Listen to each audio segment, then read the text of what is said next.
100,000 tons of steel, 2 nuclear reactors, 90 combat aircraft, and a single message sailing toward the Middle East.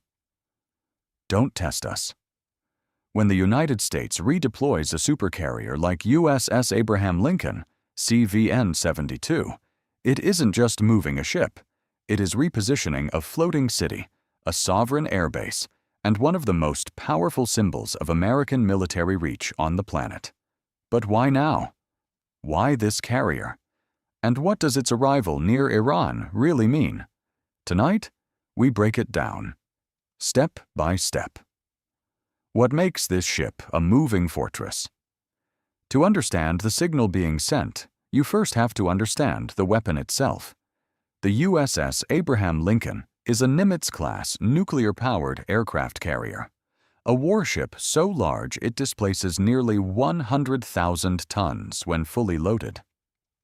That's heavier than most nations' entire naval fleets combined. Powered by 2 nuclear reactors, the ship can operate for over 20 years without refueling. It doesn't rely on vulnerable fuel supply chains. It doesn't need ports to survive. It brings its own power, indefinitely. Its flight deck spans over 4.5 acres. From that deck can launch F/A, 18 Super Hornet strike fighters, EA, 18 G Growler, electronic warfare aircraft, E-2, D Hawkeye airborne early warning planes, MH-60 Seahawk helicopters. At full capacity, the carrier air wing can conduct sustained strike operations, air defense missions, maritime patrol, and electronic warfare simultaneously. And the carrier does not sail alone. It travels with a carrier strike group, typically including guided missile destroyers, a guided missile cruiser, attack submarines, supply and logistics ships. Together, they create a layered defense bubble capable of intercepting missiles, submarines, aircraft, and drones. This isn't just a ship, it's a mobile military ecosystem. Why Iran matters in this deployment. Now let's talk about geography. The Strait of Hormuz, one of the most strategic waterways in the world. Roughly 20% of global oil shipments pass through this narrow corridor. Iran sits along its northern coast. In times of rising tension, even minor confrontations in this region can ripple across global markets. Oil prices surge, insurance rates spike, shipping lanes become tense. Iran possesses ballistic missile capabilities, fast attack craft, anti-ship missile systems, drone warfare platforms, proxy forces across the region. In recent years, regional flashpoints have included maritime confrontations, drone shoot-down incidents, seizure of oil tankers, missile launches by allied militias. So when a U.S. supercarrier enters or approaches the region, it is not random. It is strategic positioning.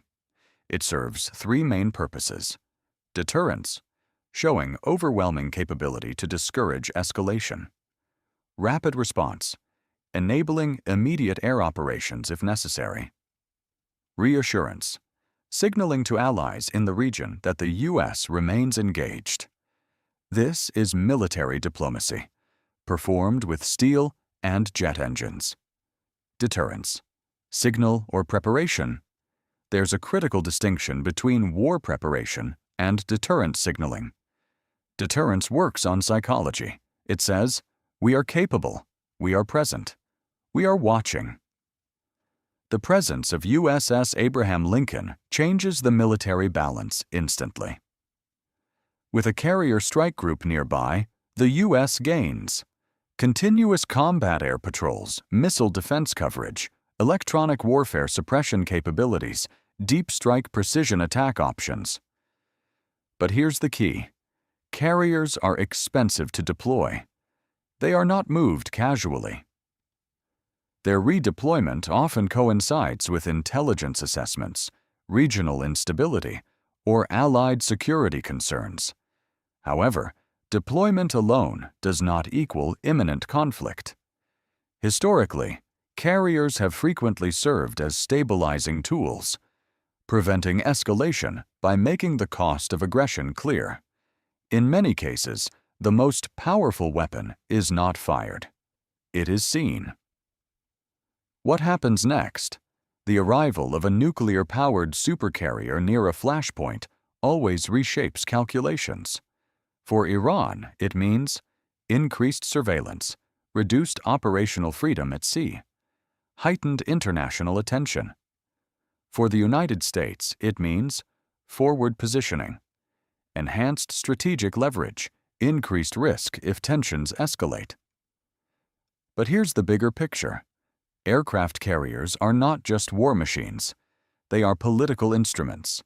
They embody presence without permanent occupation. They project force without crossing borders.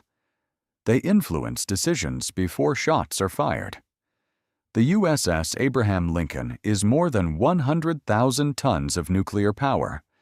It is a message about capability, a message about commitment, a message about limits.